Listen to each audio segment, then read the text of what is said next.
Il y a quelques jours, Pierre Palmade a provoqué un terrible accident de la route.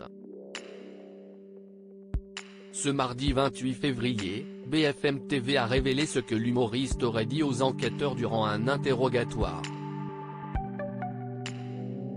Mis en examen et placé en détention provisoire, Pierre Palmade livre ses premières explications aux enquêteurs.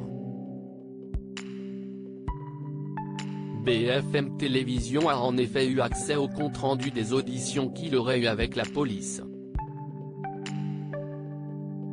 La chaîne d'information s'appuie ici sur des sources proches de l'enquête, quelques semaines après le terrible accident qu'il a causé, et impliquant plusieurs victimes, dont une femme ayant perdu son fœtus, et un enfant de 6 ans, aujourd'hui défiguré.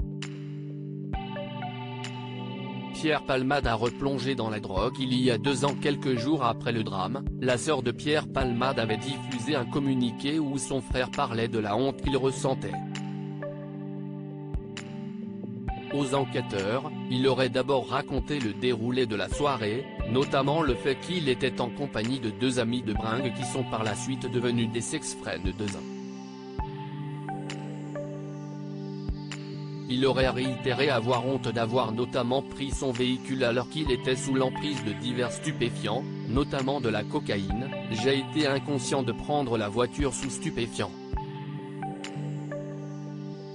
Je suis dangereux à cause de la drogue, je suis un chic type, je suis quelqu'un de bien », aurait-il ensuite lancé. Et si depuis quelques années, il avait traversé les plateaux télé pour parler de son combat contre ses addictions, il aurait avoué avoir lâché l'affaire il y a 1 an, tout en étant suivi. « Il faut que mon rapport avec la drogue soit résolu, que la drogue soit bannie de ma vie. »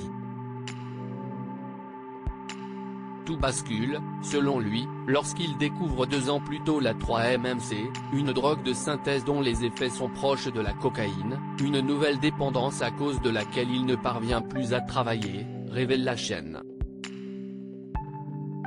Un taux très élevé de cocaïne et de drogue de synthèse relèvent les experts. Ce qui ressort également de ces comptes rendus, s'y estime que Pierre Palmade aurait un train de vie bien plus important que ce qu'il gagne. Aux enquêteurs, il aurait affirmé ne percevoir que 5 000 € de droits d'auteur par mois, ce qui serait insuffisant au regard de ses dépenses, et qu'il estimerait être de l'ordre de 6 000 € par mois.